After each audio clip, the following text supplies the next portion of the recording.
Olá! Hoje a gente vai mergulhar no mundo de 6 tipos principais de células, mas de um jeito um pouquinho diferente, que tá um jogo. Acho que é uma forma bem mais legal de entender o que faz cada uma delas ser tão especial. Pois é, um jogo de adivinhação. A ideia é bem simples. A gente vai usar umas pistas para descobrir a identidade de umas células misteriosas. Tenho certeza que assim fica bem mais fácil de guardar as informações depois, né? E aí, bora começar? Porque vamos combinar, o melhor jeito de aprender é participando. E é exatamente isso que a gente vai fazer agora. Olha só, as regras são super simples. Primeiro, uma célula misteriosa é escolhida. Aí, a gente faz umas perguntas de sim ou não para sacar as características dela. E no final, juntando todas as pistas, a gente descobre que célula é. Moleza, né? E aqui estão as nossas 6 participantes misteriosas. Tem de tudo um pouco aqui, viu? Representantes dos procariontes, dos eucariontes, cada uma com seu papel fundamental no grande esquema da vida. Mas antes da gente começar para valer, tem um conceito que vai ser uma pista de ouro. A diferença entre unicelular e multicelular. É bem intuitivo, né? Unicelular, um organismo com uma célula só. Multicelular, com muitas.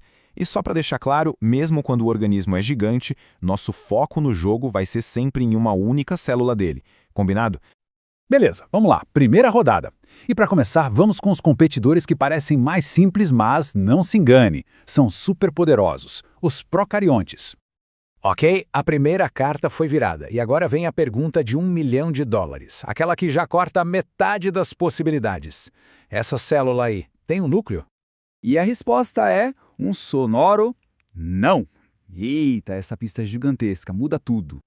Então, olha só que interessante. Se não tem núcleo, já sabemos, é um procarionte.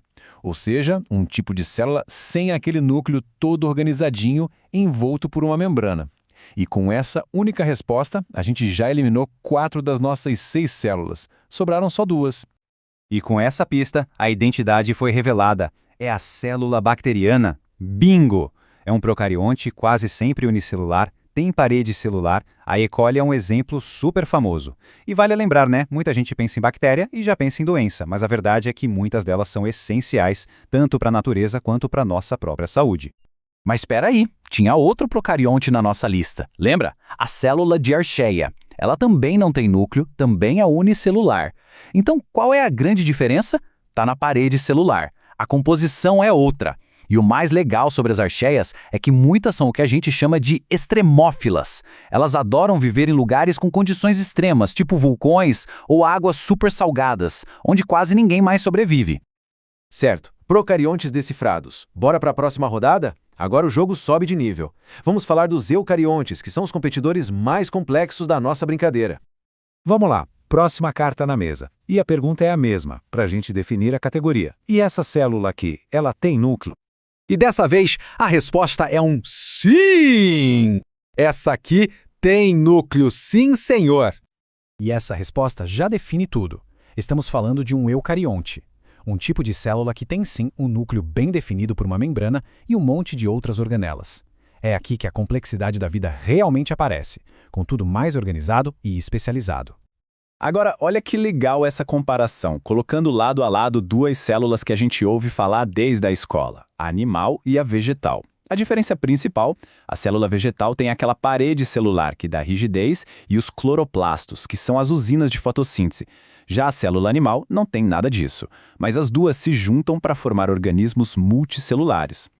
E essa história da fotossíntese na célula vegetal dá a ela um superpoder. Ela é um autótrofo. Nome chique para dizer que ela produz o próprio rango, sabe? Uma característica que define todo o reino vegetal. E o nosso próximo competidor quem é? A célula fúngica. Ela também é eucarionte, também tem parede celular, mas, tem um detalhe. A parede dela é feita de quitina. E outra grande diferença, ela não produz o próprio alimento.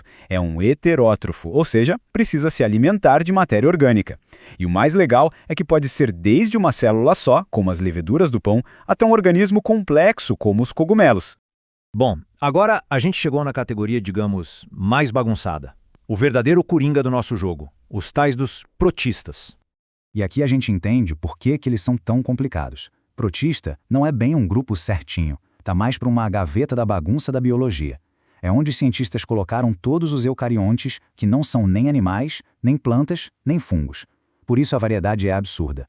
Tem de tudo: unicelular, multicelular, alguns que fazem fotossíntese, como as algas, e outros que comem por aí, como as amebas.